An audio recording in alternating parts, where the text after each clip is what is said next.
So the South Florida media finally had their sit down with Chris Grier in our annual post 53-man roster press conference, which is mandated by the league, by the way. This isn't voluntary.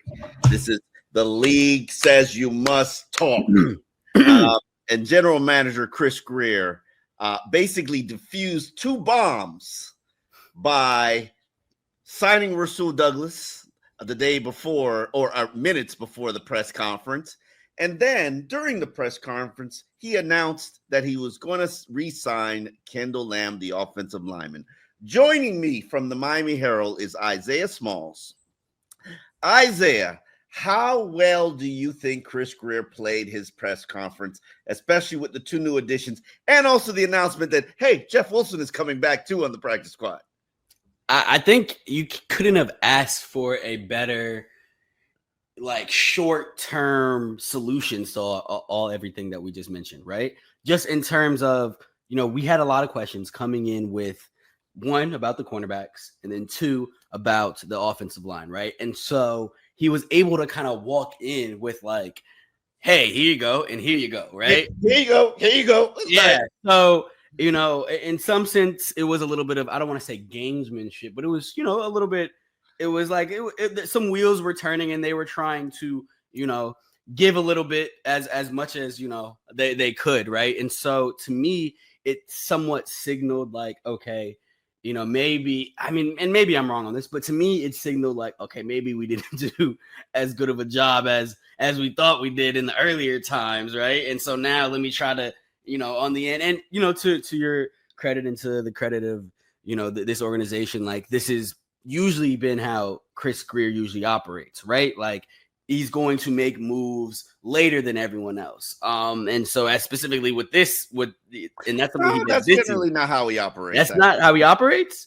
No. Well, I guess that's something that he wanted to, that's something that he specifically said for this season, right? He wanted to wait later to not, because I guess you're right, because before he would swing for the fences, right? There's been some very big trades, but he even addressed that today, right? He said that, like, that sort of spending that we didn't necessarily get us anywhere, right? And so now he's kind of not necessarily backtrack. He used the word reset, but was careful to be like, no, we still want to are building a playoff team. I'm sorry, brother. You used the word reset. And I've been waiting for a very long time for you to acknowledge that this is a reset.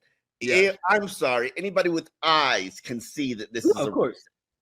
You go cheap, you go young, it's a reset.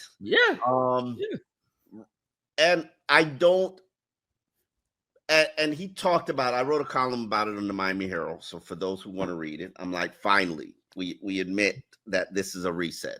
But the reality is, and this is what the column is sort of pointing out, when you go cheap, you get what you pay for. That's just the reality of everything. That's one of the few things that I've learned in my 40-something years of existence. You gonna get what you pay for. You really are. And they went cheap with a lot of these free agents. And I think probably the only one that is a home run was Willie Gay Jr. And sometimes you get lucky. And I think that was one of the situations where you get lucky. But when you're looking at Nick Westbrook, Akine, Larry Borum, who else would Farrell Brown, even Madison, I thought was impressive. I wasn't impressed early, but then I became impressed. But even the cornerback situation, like, okay, how many cornerbacks are on your 53-man roster now that you were added at the last minute? And to my surprise, Kendall Sheffield isn't even going to be on the team, not even on the practice squad. So that was very interesting. They did make a lot of moves, and let's go over some of these moves, Isaiah, because this is important. It's hard to keep track of all this stuff. For sure. As I said, Chris Grier diffused the bomb that was coming regarding his offensive line and the poor quality of depth by saying, hey, guys, we signed Kendall Lamm, who pretty much all of us in the media have a lot of confidence in. Because, one, we know Kendall Lamm can play left tackle. Right tackle's it's a little bit, a little bit work needed. But left tackle, we know he could do that. The question I have is Kendall Lamm missed the final month of last season after having a back procedure because he had some issues. Pain started to surface. He had a spine infusion and wanted to retire, but thought and reconsidered retiring, did not retire, and decided to play for the Philadelphia Eagles. Did not make that 53-man roster. Was waived after they traded for a guy. I can't remember who they traded for. You should know because that's your team. You don't know? I'm gonna be honest. It was definitely a guard or something. I don't remember. Yeah, I'm gonna be honest with you. It's like kind of covering. It's When you Super Bowl champions and you got good teams, you don't even pay attention to like the 8th or 9th offensive lineman on the team. When you're Miami Dolphins, you up here stressing about Liam Eichenberg. So anyway, let me move on from my side little tangent. So they added Kendall Lamm. Mm-hmm. Then on top of that, I told you that they added Rasul Douglas, who practiced today. Then Mike McDaniel acknowledged that Jeff Wilson is going to be signing to the practice squad. Then they claimed a cornerback in Juju Brents, who had played. What round did he get drafted by the Indianapolis Colts? He got drafted in the. Hold on, I literally just had it up. I know. Got drafted in the second round. Second round. Yeah. Second round talent. He's only been in the league for 2 years. I think he started 11 games. I don't know him, and I try not to judge. He's big cornerback, 4.5 speed. Hopefully he can help you on special teams right away. Obviously he's going to be added to relatively a cornerback unit that now features Jack Jones, Rasul Douglas, Ethan Bonner, Jason Marshall Jr., Storm Duck, and Juju Brents. They've also signed Cornell Armstrong and BJ Adams to the practice squad. Today they had to waive Isaiah Johnson to make room for Juju. I don't know if he's going to be coming back or not. We shall see. And also, let me give you the practice squad since we're talking about the practice squad because these are also decisions and moves. Yeah. I got it here. There was a tight end from the Denver Broncos and New York Giants, Greg Dulcich, who was signed to Miami's practice squad. I don't know much about him. We shall see. Jordan Colbert was waived today, safety. Possible that he's going to be re-signed or possible that he's going to be re-signed to the practice squad. I don't know because they've only got one practice squad spot left. And Chris Grier did say he was going to add a young running back. And Jeff Wilson is not a young running back. So I'm curious to see how that plays out. What'd you say? Damian Martinez. No, he re-signed with the Seattle Seahawks. So I didn't see that. He re-signed with the Seattle Seahawks. They also signed a kicker, Riley Patterson, to the practice squad. They're going to call him up for the first 3 weeks until they figure out what the situation is with Jason Sanders and his hip issue. Also on the practice squad, John Sanders Jr.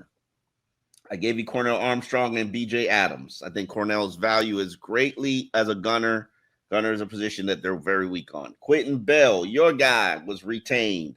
Derek McClendon was re-signed. But you know who wasn't re-signed? Grayson Murphy. Grayson Murphy is out there on the street, man. I thought you had a great camp, Grayson. I hope you find work somewhere.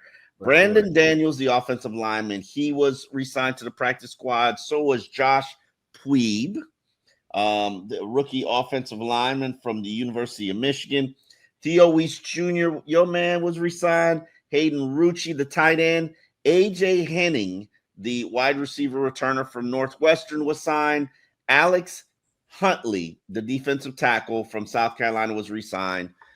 So those are the guys that have been retained. More than likely, Jordan Colbert is going to be returning. It'll be interesting to see how this situation pans out, how this roster pans out. But as I said to you, Isaiah, This is the first time. Been trying to get Chris Grier to say this was a reset before the draft, at the combine, before the draft, after the draft, during the draft. Finally, he said, yes, we are resetting the roster. We like the team that we have. We like the chemistry. We like the bond. But he also said, this is a team that's got to prove it. Boss. He's like he's competitive. He wants to win like we all do. And but he knows a lot of things that goes on behind the scenes that people don't, which is great. And so he has a really good understanding from his business side, but also from player and a human being side. So we go through it and talk about it. He's like all of us. We want to win games. We want to win playoff games. We want to win Super Bowls. So none of us are happy that it hasn't happened. But also, when we work through stuff, we're very clear on what our goals are and communicating with him with everything, and he communicates to us as well. When he decided to retain you guys, he talked about the status quo basically won't do. What is going to make this team different from the one that's played for the past couple decades? Yeah, and for me, we can say all this stuff has changed in words and everything, so it doesn't really matter, guys. We have to go do it on the field and win games. So that's just a simple way of saying we can say how good we feel and everything's going until we win games and do it on the field. It doesn't matter. Now, that was my question about Steve Ross and the whole status quo comment, which I think is very important because the status quo is really 25 years without winning a playoff game. Yeah, I was about to say, it's L's. It's not L. Don't do that. It's been for Mike McDaniel. Mike McDaniel has how many winning seasons? 2002, 2002, two winning seasons? Yeah. Two out of three. I feel like years out of three. A winning season and a winning record at the end of the regular season to me is like a participation trophy. Like it's like you're gonna get this. Like okay, cool. Like this is good for you. Like, but what else? Like what else are you gonna do? Only a handful of teams. Oh, hold on. Let's be real about this. Only a handful of teams actually make it or Super Bowl contenders. I understand that. Everybody doesn't have Howie Roseman running their organization. So I get it. I'm not. Look. Like I understand. I'm not saying that I grew up going to Detroit Lions games. I understand this. However, I want the Lions turn their franchise. Why can't the Dolphins? I get what you're saying. What I'm saying. That's look, man. They gotta. It's not been disaster. What it's been is mediocre. I didn't say it was a disaster. It's been average. It's been very average. I call it the mediocrity merry-go-round, and we've been riding it for quite a long time. Here's my thing about this roster, and I've said this on this podcast because I talk to the podcast and I talk to you people, and I love you people. You people are the reason why we do these things. This Dolphins team will go as far as this offensive line and this running game takes them. In the conversation, your defensive coordinator put together a top 5 defense with less talent around him last year. He got the weapons. You say whatever you want about the cornerbacks. I think he'll be all right. I think he'll figure out a way. Offensively, you got arguably a top 10 wide receiver duo. People used to say it was the best wide receiver duo in the league. You have a running back who possesses the NFL record for yards per carry in an NFL season. Said it as a rookie when he didn't even know the offense. And you have a quarterback who has led the league in yards thrown for, completion percentage, and passer rating in 3 years. So he's not trash. Now, I'm not going to bring up who called him or insinuated he was average. You can say that. Okay. It was me. I said that. I want to see more. Look, again, as I said, the regular season stuff, like that's participation trophies, right? Like that's okay. Like that's good. Like what does he have to do to shed the win a playoff game? Win a playoff game and stay healthy. Everybody who hasn't won a playoff game. Wait, no. I said win a playoff game and stay healthy for 17 games more often then you haven't, right? As it stands right now, if his NFL career ended tomorrow, right? What would his narrative be? Is that he could not see, he was all right, but he would have been better if he would have stayed healthy. Right or wrong? Right or wrong? Yeah. Okay, and so until you prove to me that you can stay healthy, right? Which to me, the best ability is availability. If your quarterback is there all games, to me, I like that. Now you stay healthy. Now you lead your team to the playoffs, and then you get the win. Be the guy that broke the drought. That to me would raise you in a little bit in my eyes. But right now, granted, there's only a handful of quarterbacks, to the point that you said about, there's only a handful of teams that are postseason or playoff contenders, right? Or championship contenders. Excuse me. Yeah. Yes. However, in that same, line of thinking, there's only a handful of guys that are actually elite quarterbacks, right? There's only a handful. I have 5. Everybody else, the jury's still out on a couple guys, right? Like, the people like CJ Stroud, Jaden Daniels, guys that have done it once before. You got to do it again, right? Like, that's fine. What I've seen from Tua, it hasn't been enough. He's been good, right, when he's played, right? But to me, his availability concerns, right, that have plagued him throughout his career, right, that drops you down multiple levels in my book.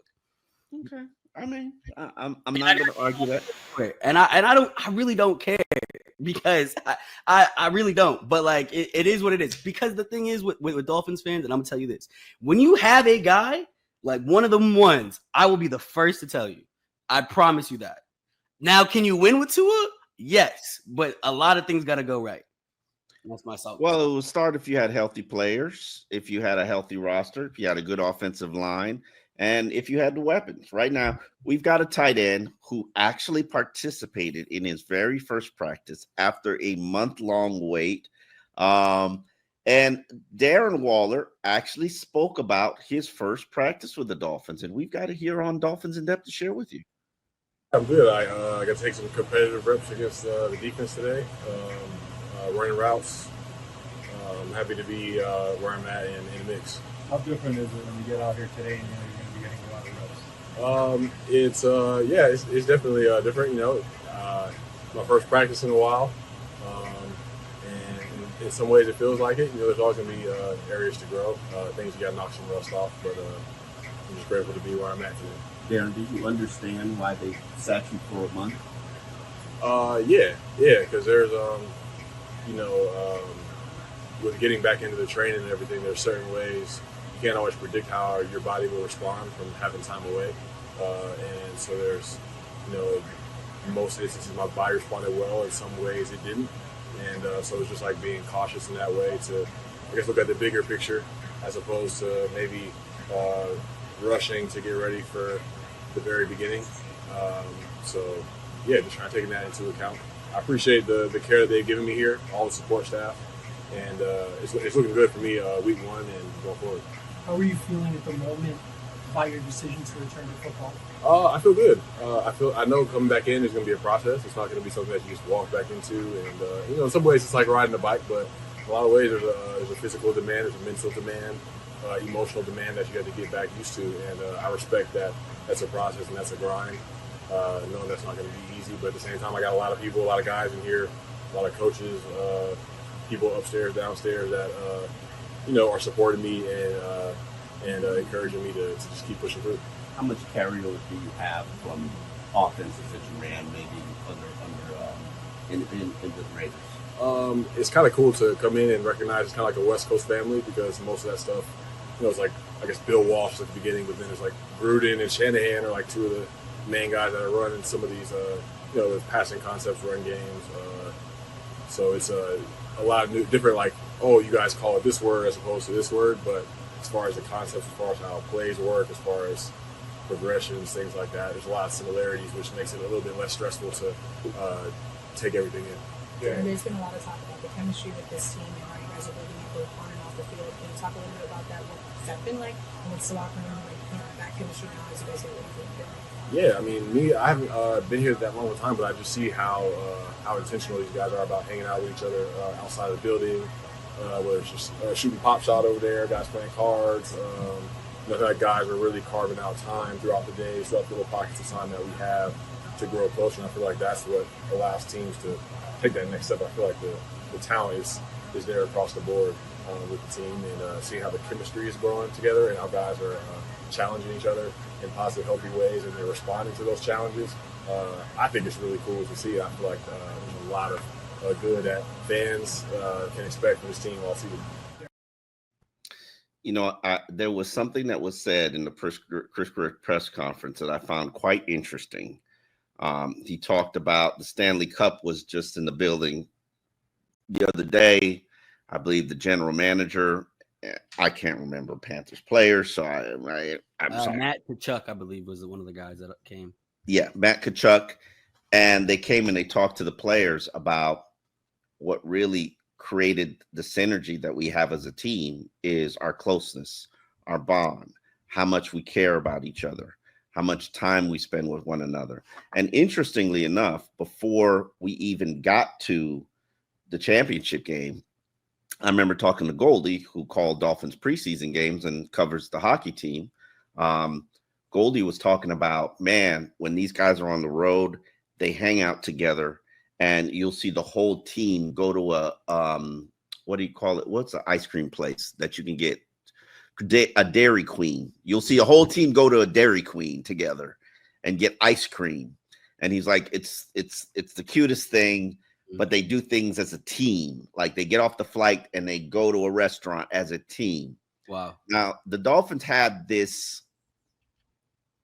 11-day trip to the Midwest that I did half of, you did another half. It was a long leg. So we split it up. And that was their time going out to dinner with each other, spending quality time, being in a hotel room, you know, doing what players do because they don't have necessarily a training camp down here in South Florida. The guys are staying in hotels, or guys are staying at their homes. Mm-hmm. So it's not really a training camp atmosphere that you might see at Hard Knocks. So that impacts the bonding. So it'll be interesting to see what that does, because I believe Jordan Brooks today said he's been in the league for 5 years now, 4 years in Seattle, 1 year here. I think he's 5 years in Seattle and then 1 year here. And he said, this is the closest team that I've ever been on in terms of guys hanging together, talking together. And I know Bradley Chubb said, okay, we said that all last year and we were lying. We weren't telling the truth. This year it feels like they mean it. We saw the pop-up shot and the basketball goal with a bent rim already. I don't know why you would put a basketball goal in a football player's locker room. So it's interesting to see what exactly that will cause. Do you think it will have an impact on the team's performance? I think really time will tell, man. Like because as much as we can speculate and as much as we can say, well, yes or no, it's not going to work, I think we truly don't know because we're not, inside the locker room during those moments where, an issue happened, right? We don't see them resolve conflict, right? We haven't seen them, and obviously you have issues with like the Jordan Brooks, Tyrell Dodson thing, right? And how that was just, two brothers, two alpha males just kind of butting heads, right? So if that is very representative of how close this team is, right? Where you can fight and the next day it's like, oh man, we cool, right? That to me is a good sign. That to me would be a good sign. Right. Because I'm part of bad teams where you got the one teammate and you just kind of like, because it could have easily gone the opposite way, right? Where they fight and then it's like, nah, I don't rock with him anymore. And then now you have a bubbling beef between your two starting inside linebackers for the entire season, right? And so I just from that little instance alone, I believe we can extrapolate that, they are making some sort of change. However, until they get in between those lines, I don't think we will truly know because, as if you read by game prediction, it's not pretty, right? But that's just because I'm not as high on this team as, I have them being Why are you not high on this team? For me, I feel better. I feel better now knowing that Rasul Douglas is going to be here. Like I had to put this out. You don't even know if he can play still.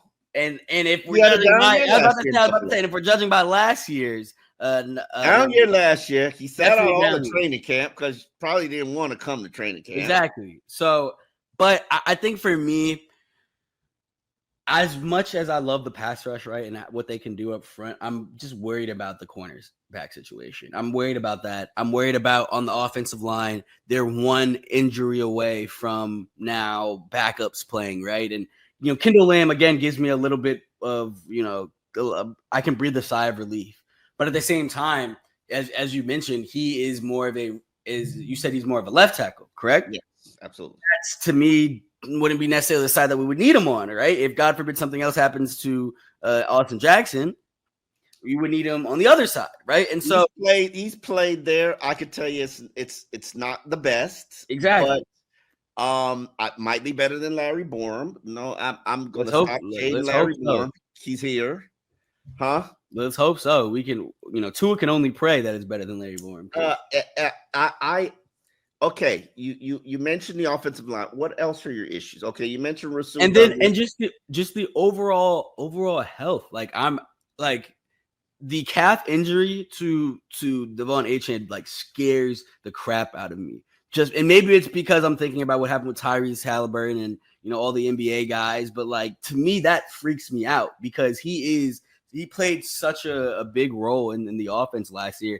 And I want to see him expand on that role, right? Like he's a guy that can get 1,000 yards on the ground, right? And so I wanted to see him, achieve that mark. But now if he's coming, maybe he shouldn't handle that much of a workload, and it should go back to when they split the workload between Devon Achane and Raheem Mostert. I'm just thinking out loud. No, I wouldn't mind that between him and Ali. I wouldn't mind that. I wouldn't mind that at all.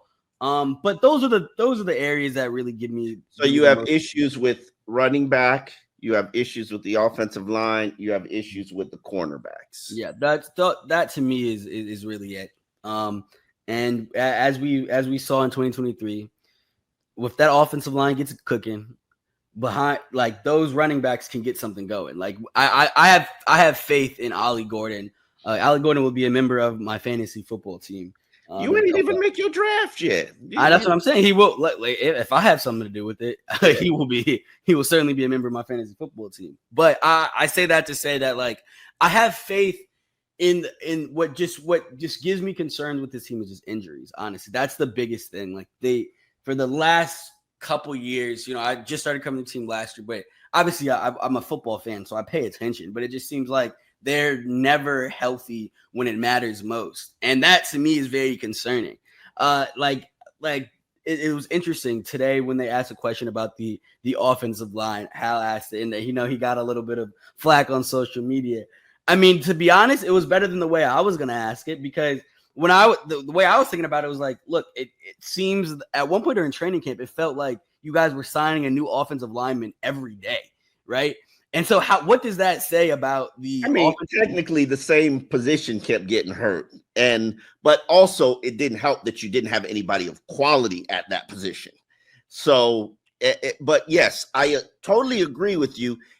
And I've said it, I've called it out. I wrote a column after the Jaguars game. It is mismanagement of this roster.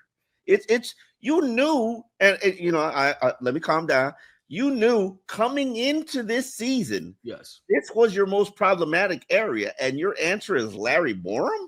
Yeah, like what? The answer is Larry Borum. You put yourself in a position where you have to trade away your entire draft to go get Jonah, and James Daniels, guy coming off an Achilles.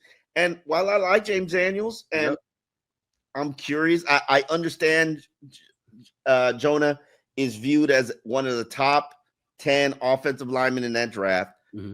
I'm sorry, but I'm not seeing it in the film right now. I don't need it to be a finished product right now. Hopefully it gets better by mid-season where he doesn't require extra help. But I would love to see that left-sided offensive line become a power rushing attack, become a power line because they have the ability to do it. So, and as I've said from jump in the offseason, and I said I needed to know how well this team was going to run the ball. because I know who Tua is, and I have confidence in Tua is. I know who the wide receivers are. I know what they can do when safeties actually have to defend the rest of the field as opposed to playing center field with them. So run the ball, and it should solve a lot of your problems. Now, do I like what I've seen from the running game? Do I know if it can be consistent? I don't know. I have to go into the regular season and see. So, but I'm okay with the cornerbacks. I'm more be real with you. I'm more concerned about the safeties than I am the cornerbacks. For real? Yeah. Who outside of Minka has shown you anything? I mean, I think that's fair. That's fair. I'm banking on their ability to ball in games personally, like the opportunity ahead of them, right? Like both Ashton and Iffy arrived in Miami thinking that they are going to be starters. Obviously, you bring a guy like Minka in, right? And so now they're kind of vying for the same position, right? And so to me, I think that breeds like competition. To me, isn't a bad thing. I like the fact that they're competing for that spot, right? And these are both guys that played. Obviously, they weren't full-time starters. You know, if he was a little bit, but obviously he got hurt, right? So these are guys that are like they're platoon starters, injury. But I like what Ashton Davis has done in his career as a ball hawk, right? And you know, with Iffy, he's big, he's rangy, he can place a little bit of nickel, right? But you haven't seen it with your own eyes. That's true. That's true. I haven't.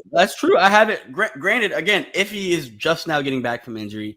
Ashton might have practiced very, very small. Might have practiced a week. Like, I mean, like we haven't seen it yet, right? And so that to me is, I mean, that's also a bit of a concern. But I'm banking on their ability to be ready for game day. Now, look.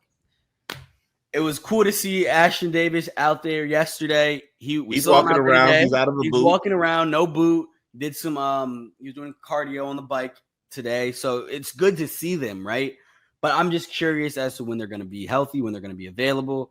And look, man, I want this team. People I think sometimes think that as writers that we don't care about the success of this team. We want this team to be as successful as possible. Not only is it better for the team, it's better for us. Because there's more money in it for us. So like we want this team to be as successful as possible. Me saying that Tua's career so far has been average was no slight on him specifically, right? It's just him. He just needs to do more, right? And I think hopefully we see that this year. Hopefully the offensive line holds up. They can get this running game started and might have found a late round star in Ollie Gordon. So like I think the pieces are there. I'm just worried that because last year the pieces were there, it seemed like, and they, you know, it was.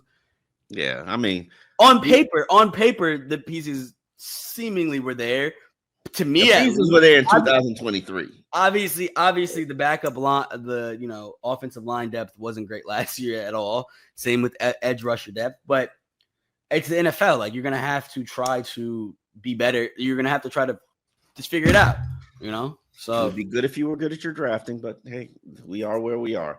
Another thing that we should mention is that Cam Smith is not going to be on the 53-man roster right now. Yes. He was not waived. He is on a non-football injury or illness list.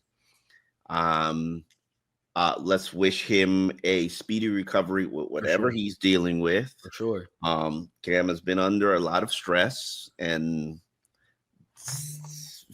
hey, and I wish him the best.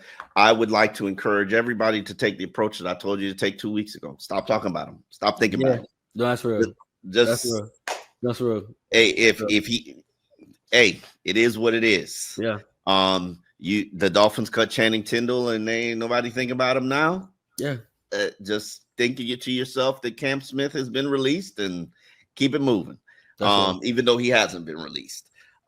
So on that note, we have a wonderful weekend of the Dolphins practice tomorrow, but then they get the rest of the weekend off. That's the last weekend without NFL football. And hopefully you will enjoy your weekend, and I shall enjoy mine. For sure. On that note, we will see you next week. Peace.